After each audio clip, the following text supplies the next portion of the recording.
Donald ট্রাম্পকে শান্তিতে Nobel পুরস্কার দেওয়ার আহ্বান জানিয়েছেন পাকিস্তানের সেনাপ্রধান। বিষয়টা শুনতে কিন্তু সবার কাছেই একটা হাস্যকর মনে হয়েছে।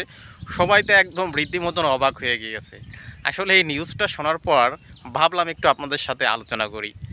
পাকিস্তানের সেনাপ্রধানকে ডোনাল্ড ট্রাম্প তিনি আমন্ত্রণ জানিয়েছিলেন, কারণ ইরান ইসরায়েলের যে যুদ্ধ চলছে প্রায় এক সপ্তাহ ধরে, তার মধ্যে পাকিস্তান কিন্তু কয়েকবার হুমকি দিয়েছিল পারমাণবিক অস্ত্রের ইরানের পক্ষ নিয়ে, যার ফলে ডোনাল্ড ট্রাম্প কিন্তু একটু নড়েচড়ে বসেছিলেন এবং পাকিস্তানের সেনাপ্রধানের সাথে একটা মিটিং ফিক্সড করেন। তো এই মিটিংটার দিকে কিন্তু সারা বিশ্বের একটা নজর ছিল। পাকিস্তানের সেনাপ্রধান যখন এই আমেরিকাতে পৌঁছালো, পরবর্তীতে ডোনাল্ড ট্রাম্পের সাথে মিটিংয়ের এক পর্যায়ে আমরা জানতে পারলাম সেখানে পাকিস্তানের সেনাপ্রধান একটা দাবি করেছিলেন, সেটা হচ্ছে তিনি ডোনাল্ড ট্রাম্পকে শান্তিতে নোবেল পুরস্কার দেওয়ার জন্য সুপারিশ করেন। আসলে ডোনাল্ড ট্রাম্প কী করেছেন যার জন্য তিনি শান্তিতে নোবেল পুরস্কার পেতে পারেন, এরকম প্রশ্ন রেখেছেন বিশ্বের অনেক বুদ্ধিজীবী বা অনেক রাজনৈতিক সমালোচক ব্যক্তিত্ব অনেকেই। তবে এখানে পাকিস্তানের সেনাপ্রধান তিনি অন্য কোনো কৌশলে এই কথাটা বলেছেন কিনা, বা বিশ্বের নজর বা কোন বিষয়ে তিনি এই কথা বলেছেন আসলে তিনিই ভালো জানেন। হয়তো তার কোনো একটা উদ্দেশ্য আছে, না হলে এরকম একটা কথা সে কীভাবে বলতে পারে। আর এদিকে কিন্তু ডোনাল্ড ট্রাম্প কিন্তু ইরানে তাদের যুক্তরাষ্ট্রের যে সেনাবাহিনী, নৌবাহিনী, বিমান বাহিনী রয়েছে তাদেরকে তিনি যুদ্ধের জন্য অনুমোদন দিয়েছে, অর্থাৎ রেডি থাকতে বলেছে। এবং সেই অনুযায়ী কিন্তু তার সেনাবাহিনী মধ্যপ্রাচ্যে যা ছিল তার থেকে আরও বেশি আসা শুরু করেছিল, বিমান বাহিনী প্লাস রণতরী। কিন্তু চূড়ান্ত অনুমোদন দেয়নি। চূড়ান্ত অনুমোদন দেওয়ার সাথে সাথেই কিন্তু তারা ইরানে আক্রমণ চালাতো। তো তার পরবর্তীতে দেখলাম প্রায় কয়েক ঘন্টা, 7-8 ঘন্টার ব্যবধানের পরেই আবার নিউজ আসলো যে ডোনাল্ড ট্রাম্প তার এই সিদ্ধান্ত থেকে সরে এসেছে। ডোনাল্ড ট্রাম্প এই অনুমোদন দেওয়ার পর তার সমালোচনা করেছেন খোদ মার্কিন সিনেটররা। তারাই বলেছেন যে ইসরায়েল আমাদেরকে ব্যবহার করে ইরাকে হামলার মতন আমাদেরকে তারা যুদ্ধে আবারও জড়াতে চাচ্ছে। আমরা ইসরায়েলের যুদ্ধে কেন জড়াবো? তারা আমাদের সামনে রেখে তারা সুবিধা নিতে চাচ্ছে।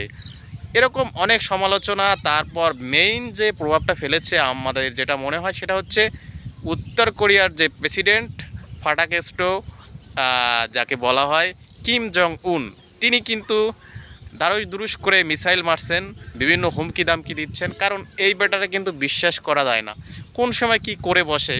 তিনি একদিকে হুমকি দিচ্ছেন, আর অন্যদিকে রাশিয়ার প্রেসিডেন্ট ভ্লাদিমির পুতিন তিনি তো আছেই। তিনি কিন্তু ইরানকে এক প্রকার সমর্থন দিয়ে বসেই আছেন।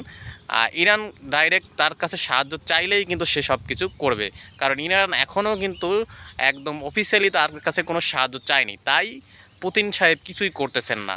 তো এইদিকে পুতিন, ওইদিকে উত্তর কোরিয়ার কিম জং উন, তারা কিন্তু আমেরিকাকে অলরেডি হুমকি দিয়েছে যে তারা যদি এরকম কোনো আক্রমণ করে ইরানে, তাহলে তার পরিণাম হবে খুব ভয়াবহ। তো যার জন্য নিজের দেশে আলোচনা, সমালোচনা এবং বাইরের দেশের চাপের কারণে ডোনাল্ড ট্রাম্প কিন্তু তার সিদ্ধান্ত থেকে সরে এসেছেন। এবং তিনি যে সৈন্য মধ্যপ্রাচ্যে ইরান ঘিরে যে মোতায়েন করেছিলেন সেগুলো ফিরিয়ে আনতে শুরু করেছেন।